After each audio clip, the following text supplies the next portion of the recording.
The Wizard and the Vampire, written and read by Cody Goggin. Chapter 1.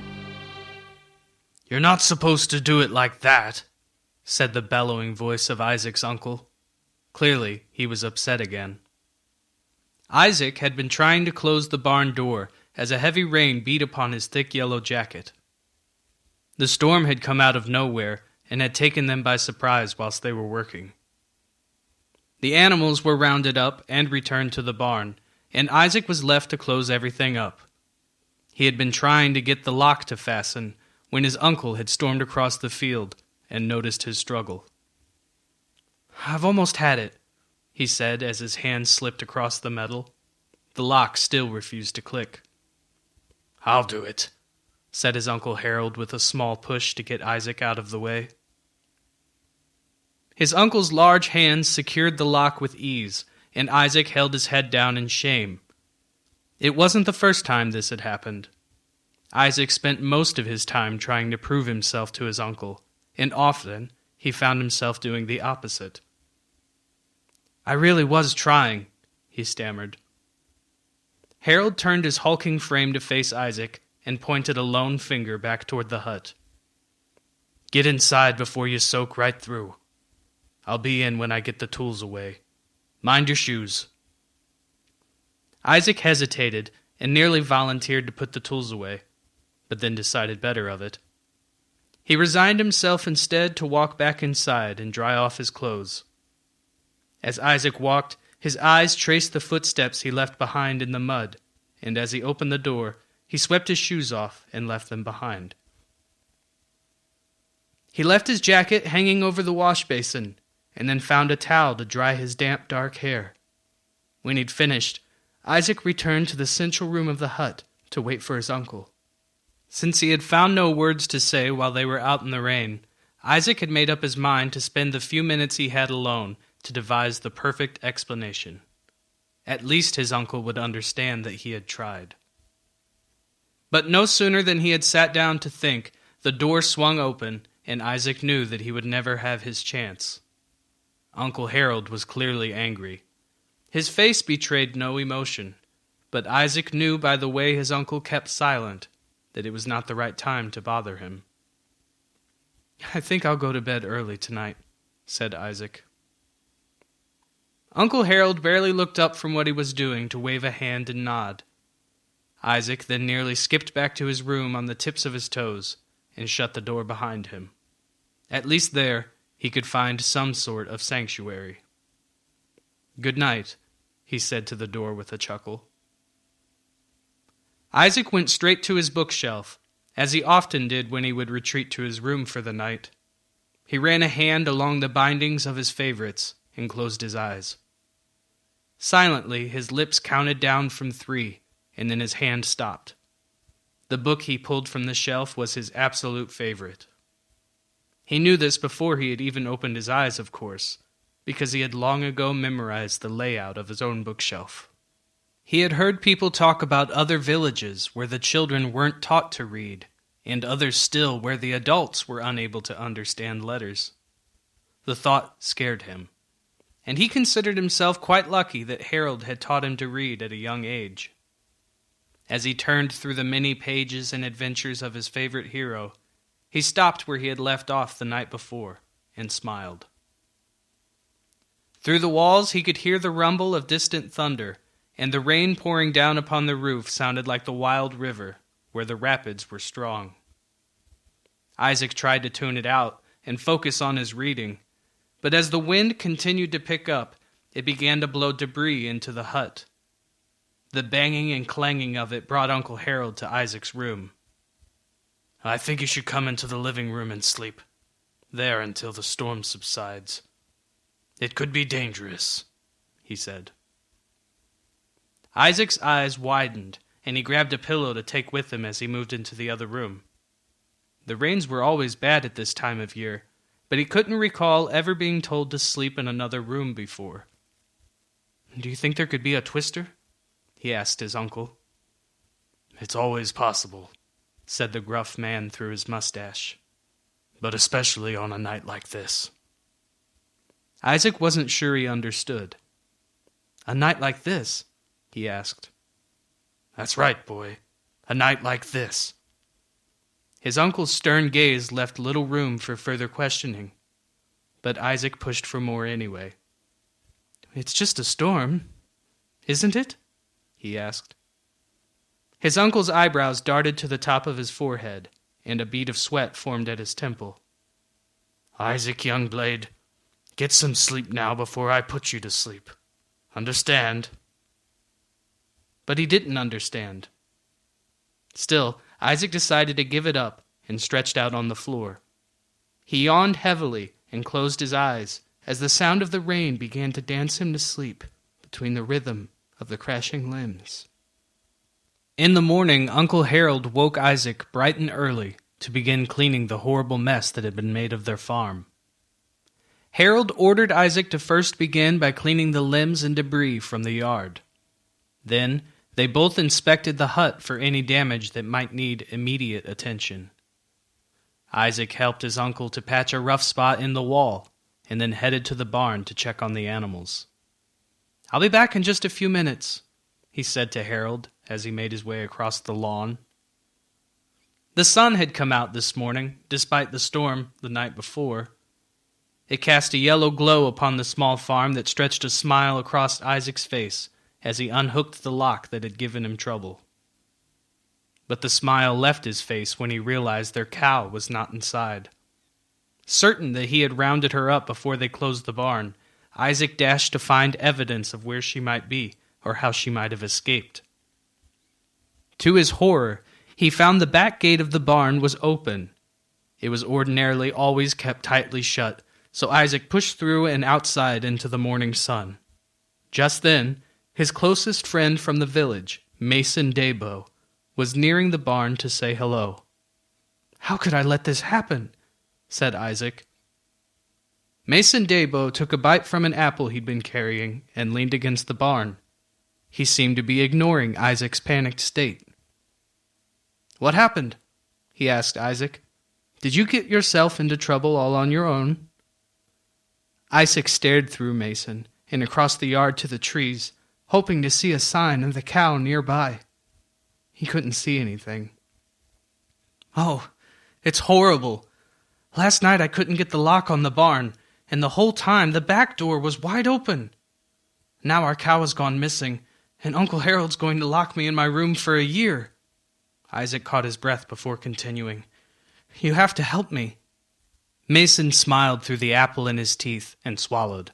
He jumped from the barn and waved an arm towards the woods ahead, as if he were presenting something incredible. "It's an adventure!" he cried. "Two friends on a quest to find a missing cow in record time before being caught. Let's go." Izyk was not quite as excited about the whole thing as Mason was, but he struggled to keep up anyway. Mason flew ahead while keeping an eye toward the hut to make sure Harold wasn't looking. He waved a hand back at Izyk as they rolled and crept through the tall grass along the fence. When they reached the road, Mason picked up speed and leapt as if he were jumping over a great chasm. Izyk walked slowly across and became uneasy at the thought of leaving the farm without telling his uncle. "Maybe we should just tell Harold what happened. Neither one of us knew the back door was open last night," said Izyk. "Nonsense! We've already begun the search." Mason spun on his heels as he spoke, but never broke his stride.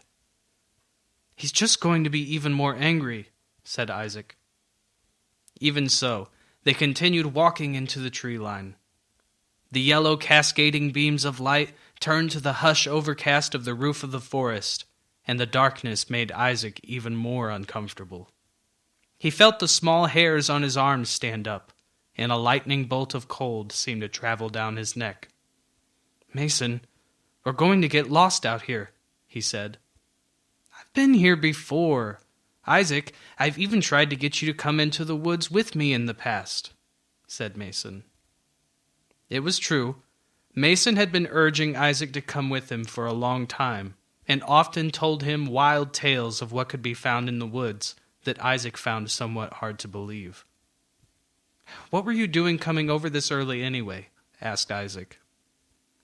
Just ahead, Mason nearly toppled to the ground, but barely managed to keep his balance. "I need a reason for hanging out with my friend now?" asked Mason. "We're still friends, aren't we?" He returned to his previous pace of pouncing through the woods, and Izyk rolled his eyes. "Of course we're friends. That's not fair," he said. "Well, anyway, I was coming to ask you if you had heard about Nova being kicked out of school," said Mason. "What?" asked Izyk. Mason held out a finger, and up ahead Izyk could see his cow standing calmly in a clearing. They gave each other a silent nod and continued walking toward her with careful steps. Apparently, Nova punched Mrs. Pikey directly in the mouth for telling Nova that she had to take the color out of her hair. They had a meeting with her parents. She's been kicked out. Izyk couldn't tell if Mason was proud of Nova or upset. The three of them had been close friends early in school, but the boys and girls grew apart as they had gotten older. Nova may have become an even bigger troublemaker than Mason, and this new story seemed to confirm that fact completely. "I can't believe she would do that," said Izyk. "I can. She's been such a big jerk lately. Mrs. Pikey is the only good teacher we have," said Mason. Izyk quickly understood exactly how Mason was feeling about it. "She is really proud of her hair, though. It's something they do where her family is from." Mason spat at Izyk's response. "She used to be cool," he said. They managed to wrangle the cow with ease and were soon heading back toward the hut. Izyk found himself praying that his uncle had somehow missed the fact that he wasn't home. Mason was whistling with every step, and it began to grate on Izyk's nerves. The cow simply followed behind them obliviously, as if nothing were out of the ordinary. "Are you sure you remember where we are?" asked Izyk when he noticed Mason slowing down. "Of course I do," answered Mason. Mason pushed several branches out of his way as he stumbled over some rocks, and finally came to a halt. Izyk watched as Mason looked left and looked right. His eyebrows were twitching, and he licked his lips. "We're lost, aren't we?" said Izyk with zero surprise. "I knew it." Mason shook his head and started jumping, as if it would allow him to see further into the brush. He tripped on something upon landing and tumbled to the ground. He winced and wiped the mud from his ankle. "What happened?" asked Izyk. "Another rock?" "I don't know. I give up," said Mason. Beside him was the culprit, but it wasn't a rock. Something metal was half uncovered in the dirt and shining as if it were the sun. It was round like a ball, but smaller than any Izyk had ever seen before. It was too small to be a jewel. "What is it?" asked Mason. "Why is it so shiny?" Izyk stepped forward and helped Mason back to his feet. Together, they slowly approached the object to pull it out of the ground. Mason took charge and reached first. He wrapped his fingers around the round object and pulled it from the dirt to reveal that it was attached to a necklace chain. "Who would wear something like that?" asked Mason. He laughed. "It looks expensive," said Izyk. Mason held it up. "This thing? Nah." It wasn't adorned with different colored jewels like those worn by the women from the village, but it was brighter than metal should be. "We should bring it with us and ask Uncle Harold," said Izyk. "We can't do that," erupted Mason. "He'll know right away that you weren't home and ask you where you found it." Izyk didn't like it, but Mason was right. "I guess so. But what do we do?" Mason stuffed it into one of the big pockets on his filthy brown pants. He smiled and wiped his arm across his face. "I'll take it with me and see if I can figure out what it is." Izyk had his doubts, but he agreed quickly so that they could continue back to the hut before Uncle Harold realized he was gone. "We're going to be doomed anyway if we don't hurry," said Izyk. Izyk spent the rest of the journey home wondering what Mason was really going to do with the object they had found in the mud. They had found themselves in an awful lot of trouble together lately, and Izyk put most of the blame on Mason's shoulders. "Izyk Youngblade," said a familiar and intimidating voice. The two boys had emerged from the darkness of the woods to greet the dreary scowl of Uncle Harold. His arms were crossed, and he tapped his foot menacingly as Izyk passed the cow over to him. "What have you been doing with our cow?" asked Harold. Izyk began to stammer, but Mason quickly interjected. "We were rescuing her," he said. But Izyk's uncle was not pleased. "Go home, boy," said Harold. Mason shook his head and waved goodbye to Izyk as he ran along the path back to the village. Uncle Harold began walking across the road and back to the hut without waiting for Izyk to follow him. "She got out through the back door, Uncle. I was just trying to make up for my mistake," said Izyk. "You should have told me," said Harold. "You should have let me know you were leaving the farm." Izyk frowned. "You're right." "I know I'm right. Don't let it happen again," said Uncle Harold. Harold pushed the cow through the door of the barn and closed it behind her. "I thought I told you not to hang out with that boy." "Mason? He's been my best friend since we started school," said Izyk. "Sometimes he's been my only friend." Grumbled Uncle Harold.